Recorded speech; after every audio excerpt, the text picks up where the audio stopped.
নমস্কার সবাই, মংমেন্ত লাইফের আরেকটা খাওয়ার ব্লগে আপনাদের সবাইকে স্বাগত। আজকে বানাবো ভাত বা অন্য কিছু নয়, প্রতিদিনের ভাত রুটি এসব খেতে খেতে আজকে একটু বোর, কিন্তু বাড়িতে তাওয়াও নেই, তবুও চলুন বানানো যাক চিকেন তন্দুরি। বেশিক্ষণ লাগে না বানাতে, আর বাড়িতে এই তিনটে চিকেনের বড় লেগ পিস ছিল। ঋষিন বলল চিকেনের ঝোল খাবে। আমার আজকে ঝোল সঙ্গে ভাত বানাতে মোটেই ইচ্ছা করছিল না, তার জন্য আজকে একটু চটজলদি এই চিকেন তন্দুরি টাইপের জিনিসটা বানিয়ে নেওয়া যায়। বাড়িতে যা আছে সেটা দিয়ে করে নিলেই হয়ে যাবে। খুঁজে দেখো, কেন কি আমার বাড়িতে তোমাদের বাড়ির থেকে অনেক কম জিনিস পাওয়া যায়।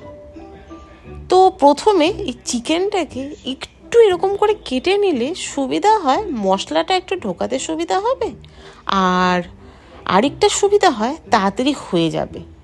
বেশি গ্যাস বা আমার যেহেতু হট প্যান, কারেন্ট বেশি পুড়বে না। সো এটাকে একটু একটু করে ছোট ছোট করে কেটে নিলাম। টোটাল 4টে পিস আছে, দেখা যাক।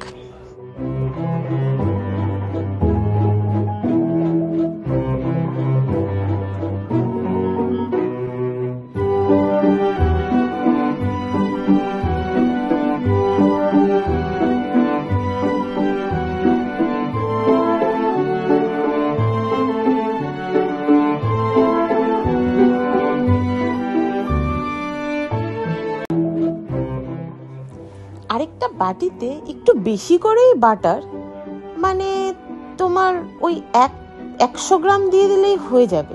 100 গ্রামের থেকে একটু কমই লেগেছিল।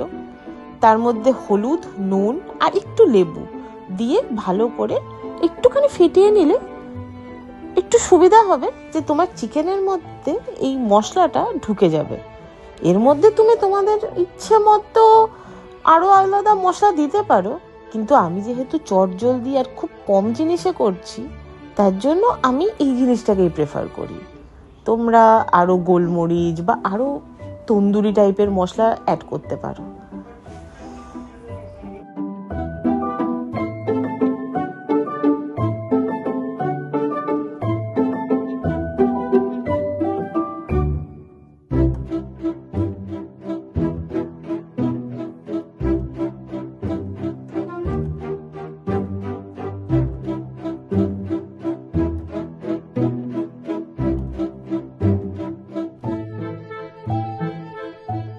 মশলাটা ভালো করে ফেটে গেলে, মানে ওই মাখনটা ঠিকঠাক মতো গলে গেলে, তারপরে হ্যাঁ, প্রথমে সফিস্টিকেটেড ভাবেই আমি চামচ দিয়ে ট্রাই করেছিলাম, বাট তারপরে বুঝেছি হাত না লাগালে এই জিনিসটা ঠিক হবে না।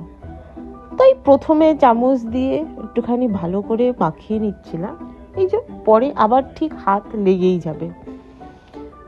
তবে চেষ্টা করবে মশলাগুলো যাতে একটুখানি ওই কাটা যে জায়গাগুলো ছুরি দিয়ে কেটেছো ওই জায়গাগুলোতে ঢুকিয়ে দিতে, তাহলে সুবিধা হবে। তাহলে মাখনটা যত বেশি ভিতরে ঢুকবে, তত মাংসটা তত বেশি নরম হবে।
প্যানে জাস্ট 2-3 চামচ তেল দিয়ে প্যানটাকে গরম করতে বসিয়েছি।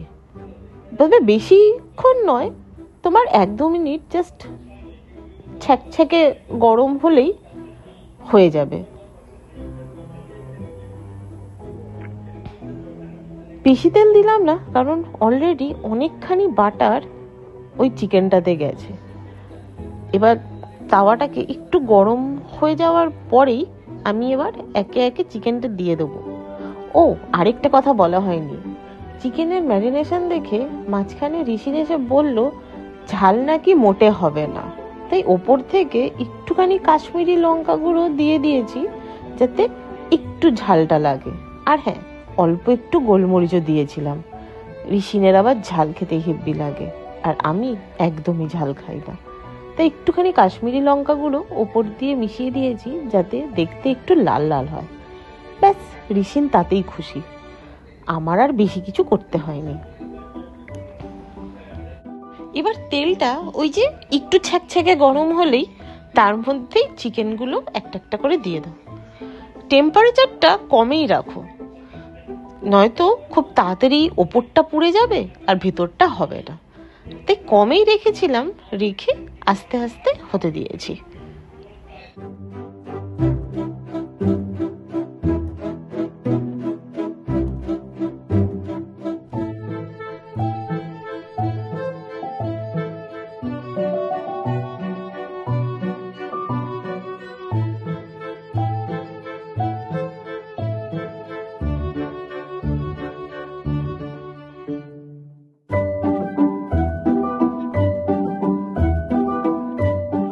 পাঁচ মিনিট মাত্র এপাশটা হয়ে গেলে এবার পালা উল্টে দেওয়ার।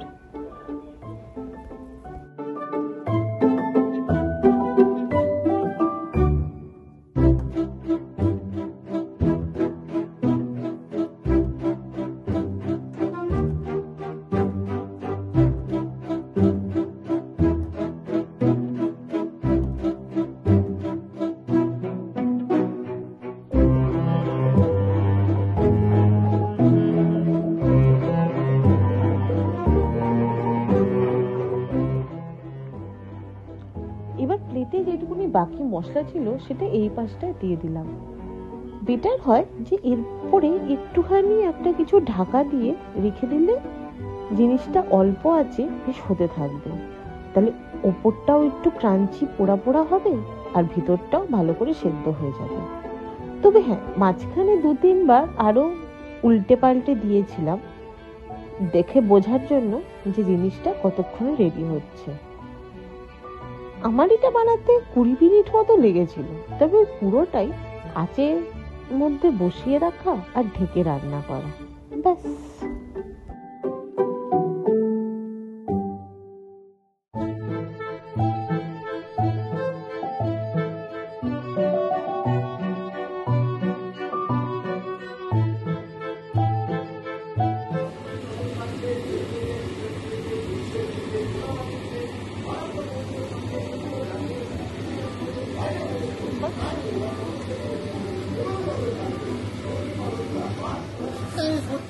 ওই যে বললাম আজকে মোটে ভাত খেতে ইচ্ছা করছিল না, কিন্তু শুধু চিকেন খেলেও পেট ভরবে না, তাই এইটা হলো গিয়ে ম্যাশ পটেটো, কিছুই না, আমাদের সেই আলু সেদ্ধ।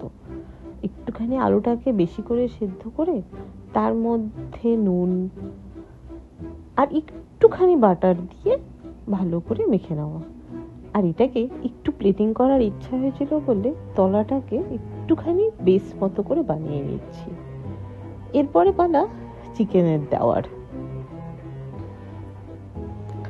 এরপর চিকেনটা একটা একটা করে একটু সাজিয়ে দিলাম, পাশে একটু শসা, একটু পেঁয়াজ, ব্যাস তোমাদের প্লেটিংও রেডি। আর খাওয়াটা দেখা যাক ঋষিন কি বলে, কেমন হয়েছে। ঋষিনের এক্সপ্রেশনের ভয়েসটা দিতে পারলাম না, কারণ পিছনে টিভি, অন্যান্য গানের অনেক মিউজিক চলছিল, কিন্তু তোমরা ওর এক্সপ্রেশনটা দেখে বুঝতেই পারবে। সো এই হলো আজকের খাবার। তোমরা বাড়িতে করে বলো তোমাদের কেমন লাগলো। আর till then, tata, bye and see you in my next vlog. Ta-da!